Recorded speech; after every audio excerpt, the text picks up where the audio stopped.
Bismillahirrahmanirrahim. Assalamualaikum warahmatullahi wabarakatuh. Perkenalkan, nama saya Ahmad Fikri Mutawakil dengan NIM 2317020004 dengan mata kuliah Big Data dan Machine Learning. Baik, materi yang saya akan jelaskan pada kali ini adalah Pre-processing data dan review jurnal machine learning menggunakan algoritma Knaers-Nickborst atau biasa kita singkat dengan KNN. Nah, pre-processing data, sebelumnya kita harus tahu apa itu pre-processing data tersebut. Nah, pre-processing data adalah tahapan wajib dalam machine learning untuk membersihkan dan mengubah data mentah atau raw data menjadi format yang bersih dan terstruktur. Nah, model machine learning tidak bisa memproses data yang kotor atau tidak terstruktur tadi, mengakibatkan data tersebut menjadi kosong. Akibatnya data tersebut tidak menjadi akurat. Nah, data bersih menghasilkan model yang jauh lebih akurat. Oleh karena itu, kita memerlukan pre-processing data. Nah, kemudian kita lanjutkan untuk penjelasan algoritma Knaers-Nickborst atau disingkat dengan KNN. Sebelumnya, kita juga harus mengetahui apa itu algoritma Knaers-Nickborst atau disingkat biasanya dengan KNN. Nah, algoritma tersebut adalah algoritma supervised learning, di mana pembelajaran terarah yang sangat sederhana. KNN bisa digunakan untuk klasifikasi, memprediksi kategori, misalnya suka atau tidak suka, dan regresi, memprediksi nilai, misalnya untuk mengetahui harga rumah. Nah, prinsip utama dari KNN ini adalah sebuah data baru akan diklasifikasikan berdasarkan mayoritas data terdekatnya. Langkah kerja KNN yang pertama yaitu,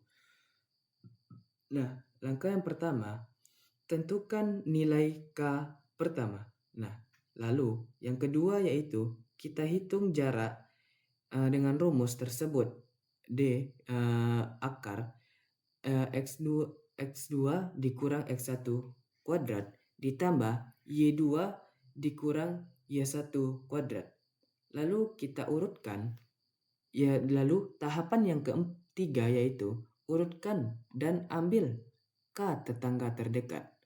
Setelah itu, yang terakhir yaitu langkah kerja dari KNN, yaitu kita melakukan voting. Nah, ini adalah dataset pre-processing. Yang pertama yaitu jam belajar. Jam belajar 2, jam tidur 9, lulus 0. Kemudian jam belajar 3, jam tidur 8, lulus 0. Kemudian jam belajar 5, jam tidur 7, lulus 0.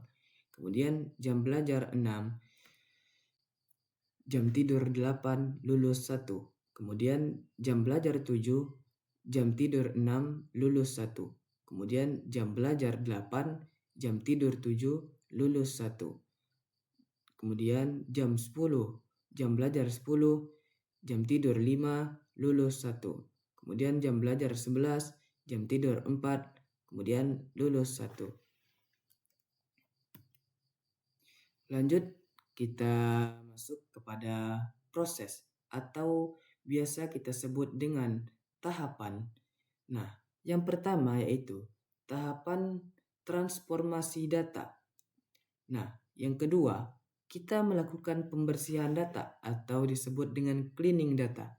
Kemudian yang ketiga yaitu adalah transformasi data. Nah, di mana kita akan mengubah data tersebut menjadi data yang lebih terstruktur. Kemudian yang keempat yaitu ada integrasi data. Dan yang kelima yaitu adalah redundansi data. Oke, baik, kita lanjut kepada materi kita yang selanjutnya yaitu proses pengolahan data Nah, di sini saya menggunakan Google Colab ya, teman-teman. Nah, di sini kita fokus kepada code yang ada di dalam gambar atau screenshot yang ada dalam Google Colab ini. Nah, saya akan menjelaskan tahapan yang bagian yang pertama terlebih dahulu. Nah, jadi sana itu terdapat import library dan pembuatan data. Nah, yang pertama kita siapkan dulu alat-alat yang kita butuhkan, kemudian kita import Panda, kita mengimport library Pandas. Anggap saja ini seperti file Excel pada Python. Gunanya untuk membuat dan mengelola data dalam bentuk tabel. Nah, kemudian from screen. Nah, di situ kita mengimport alat dari library atau screen ini adalah perpustakaan utama untuk machine learning di Python. Nah, kemudian kita memakai standar scalar. Nah, di sana ini adalah alat untuk preproses data yang akan kita pakai nanti untuk menyamakan skala data. Kemudian ada Knebels classifier. Ini adalah model algoritma yang kita gunakan, yaitu KNN. Nah, dapat kita lihat teman-teman yang saya jelaskan tadi pada bagian ini. Kemudian kita masuk kepada bagian yang kedua, yaitu memisahkan fitur X dan target kita ubah menjadi Y. Nah, fitur X ini adalah data input atau pertanyaan yang akan kita berikan ke model. Dalam kasus ini jam belajar dan jam tidur kita jadikan menjadi huruf X. Nah, targetnya kita misalkan menjadi Y. Ini adalah data output atau jawaban yang kita prediksi. Lanjut, kita masuk kepada bagian yang ketiga, yaitu praproses atau penskalaan data. Nah, di sini mengapa perlu penskalaan data tersebut? KNN bekerja berdasarkan jarak. Model ini melihat seberapa dekat sebuah data baru dengan data lama. Masalahnya, data jam belajar rentang 2-11 memiliki skala yang berbeda dengan jam tidur rentang 4-9. Nah, tanpa penskalaan, KNN akan mengira bahwa jam belajar lebih penting hanya karena rentang angkanya lebih besar. Nah, lalu apa yang kita lakukan? Kita menggunakan standar skala. Alat ini mengubah fitur X sehingga memiliki skala yang sebanding. Secara teknis, membuatnya memiliki rata-rata dan standar defisiensi 1. Nah, kemudian kita menggunakan scalar fit transform. Nah, di situ perintah ini melakukan dua hal. Fit belajar dari data X untuk tahu rata-rata dan standar defisiensinya, dan transform langsung menerapkan perubahan skala tersebut ke data X. Hasilnya kita simpan di X scalar. Nah, di sini akan kita simpan. Nah, lanjut kita masuk kepada bagian yang keempat, yaitu melatih model KNN. Nah, setelah data kita bersih dan siap atau sudah kita skalakan, saatnya kita melatih model tersebut. Kita membuat model KNN bagian Knebels itu bagian 3 atau K itu menjadi 3 gitu. Adalah instruksi penting. Nanti kalau ada data baru, tolong lihat 3 tangga terdekat, 3 tetangga terdekatnya untuk menentukan dia masuk ke kelas mana. Kemudian kita masuk ke KNN fit.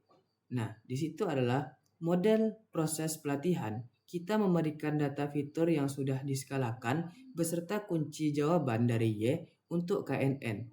Latihan ini sebenarnya hanya bertujuan untuk model menghafal semua data ini. Kemudian yang kelima yaitu membuat prediksi. Kita buat prediksi baru. Nah, di sini ada prediksi data baru kita yaitu 5.5 dan 7.5. Anggap saja ada siswa baru yang belajar 5.5 jam dan tidur 7,5 jam. Nah, kita tidak bisa langsung memberikan data ini ke model. Model kita latih menggunakan data yang sudah diskalakan. Jadi, data baru ini juga harus diskalakan menggunakan skalar yang sama. Perhatikan, kita hanya memakai transform. bukan fit transform lagi, karena kita menggunakan aturan skala yang sudah dipelajari dari data latihan yang sebelumnya. Nah, kemudian yaitu prediksi KNN. Kita minta model untuk memprediksi data baru tersebut. Model akan mencari 3 tetangga terdekat dari data ini di dalam data latihan, lalu melakukan voting. Nah, di sini kita lihat setelah melakukan prediksi tadi dengan skala yang kita sebutkan tadi. Nah, kita dapat hasilnya adalah seperti ini. Nah, dan sambungannya ada di sini setelah transformasi.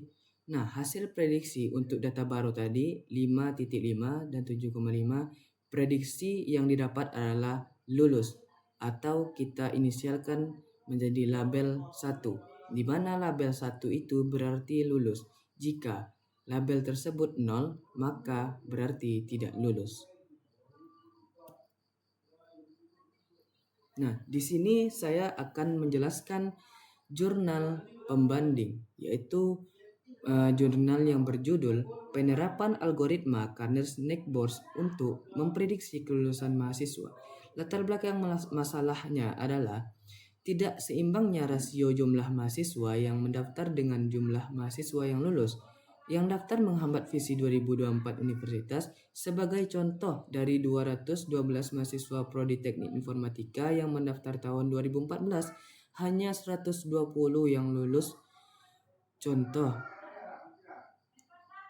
Nah, hanya 120 yang lulus tadi pada tahun 2018. Nah, tujuan penelitian ini adalah memprediksi kelulusan mahasiswa secara efektif menggunakan algoritma KNN tadi. Metodologi penelitian ini menggunakan metode klasifikasi data mining. Algoritma yang dipilih adalah KNN. Nah, kita lanjut. Hasil dan analisis dan batasan masalah penelitian didefinisikan sebagai berikut.